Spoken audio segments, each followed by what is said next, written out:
2%, 1.9% کے حساب سے وہ ہمیشہ نقصان میں جائے گی. آپ کے ملک میں بوڑھے زیادہ ہو جائیں گے، جوان کم ہوں گے، کمانے والے کم ہوں گے، خرچہ کرنے والے زیادہ ہوں گے، تو آپ کا ملک کبھی ترقی نہیں کر سکتا. جس طرح کسی بھی کمپنی میں، کسی بھی آمدن میں گروتھ چاہیے ہوتی ہے، ویسے ہی آبادی میں بھی گروتھ چاہیے ہوتی ہے.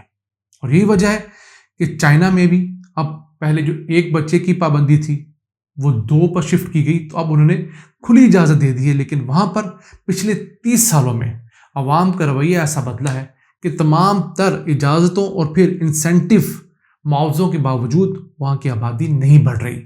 اور جاپان کے بعد چائنا کے لیے بھی آبادی کا زیادہ نہ بڑھنا بھی درد سر بن گیا ہے، کیونکہ ایک بچہ 4 لوگوں کو سنبھال رہا ہے. یعنی کہ ایک بیٹا اس نے اپنے 2 ماں باپ کو سنبھالنا ہے، اسی کے ساتھ ساتھ اس کی بیوی جو ہے اس کے 2 ماں باپ بھی انہوں نے سنبھالنے ہیں. تو یہ چیزیں بہت بڑا برڈن ثابت ہو رہی ہیں. تو جب آپ قدرت کے خلاف جائیں گے، تقدیر کے خلاف جائیں گے، تو اپنے لیے مسائل کھڑے کریں گے.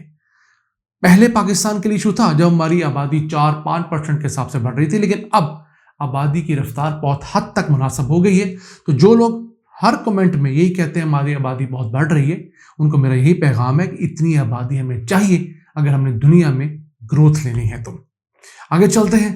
پنجاب حکومت نے 30,000 سرکاری نوکریاں کھولنے کا اعلان کیا ہے. اس متعلق ایک سمری بھیج دی گئی ہے سی ایم کے پاس. اس کے ساتھ ساتھ اس میں جابس کون سی ہوں گی؟ 16,000 جابس تو ٹیچرز کی کریٹ کی جا رہی ہیں پنجاب کے اندر. اس کے علاوہ 14,000 ایجوکیٹرز، ٹیچرز اس وقت پرمننٹ نہیں ہیں، ان کو پرمننٹ کیا جائے گا. پھر اسی کے ساتھ ساتھ تقریباً 11,000 جابس ایسی کریٹ کی جا رہی ہیں جو کہ نان ٹیچنگ سٹاف کی ہیں لیکن ایجوکیشن ڈپارٹمنٹ میں ہیں. مثلاً سیکیورٹی گارڈز کی جاب ہیں، کلرکس کی ہیں، اسی طرح کی نائب کاسٹ کی جابس ہیں.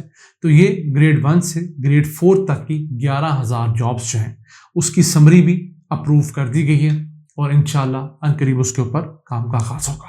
یہاں میری پنجاب حکومت سے گزارش ہے کہ جہاں انہوں نے نوکریوں کی لوٹ سے لگائی ہے، کیونکہ الیکشن ایئر آ چکا ہے، وہیں پر کچھ مہربانی سرکاری اسکولوں کی مخدوش عمارات پر کریں.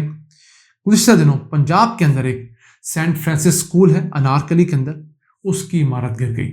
اللہ کا شکر ہے کہ بچے موجود نہیں تھے اس کے نیچے.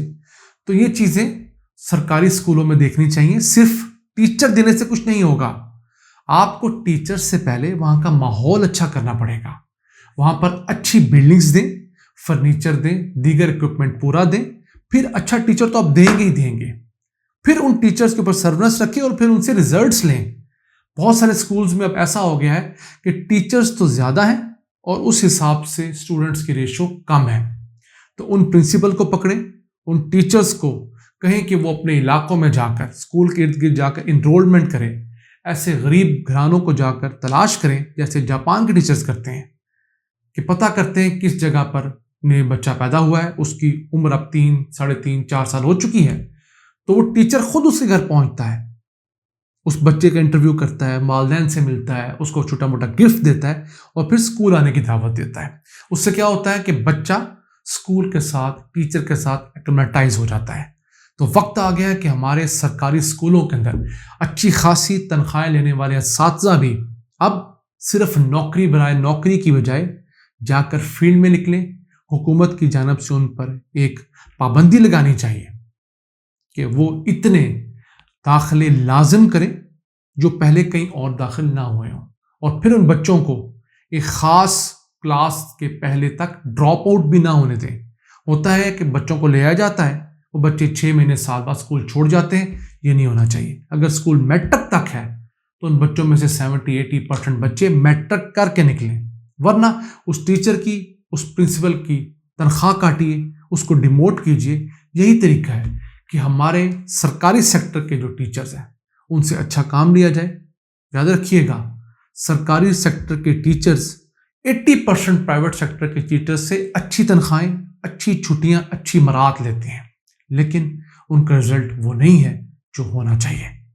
وقت آ گیا کہ ہمارے یہ پڑھے لکھے لوگ، ہمارے معزز ٹیچران اب اپنا فائدہ دیکھنے کی بجائے اور شام کو اکیڈمی پڑھانے کی بجائے قوم کے بارے میں سوچیں. کیونکہ اب سرکاری اسکولوں میں صرف غریب کا بچہ پڑھتا ہے. اور اگر آپ نے کسی ایک غریب کے بچے کو پڑھا لیا، تھوڑی ایکسٹرا ایفرٹ کر دی، تو یقین کیجئے اس کا پورا خاندان غربت سے باہر نکل آئے گا اور آپ کے لیے صدقہ جاریہ بنے گا۔ انہی الفاظ کے ساتھ اپنے میزبان عبد الرحمان کو اجازت دیجیے۔ اللہ حافظ۔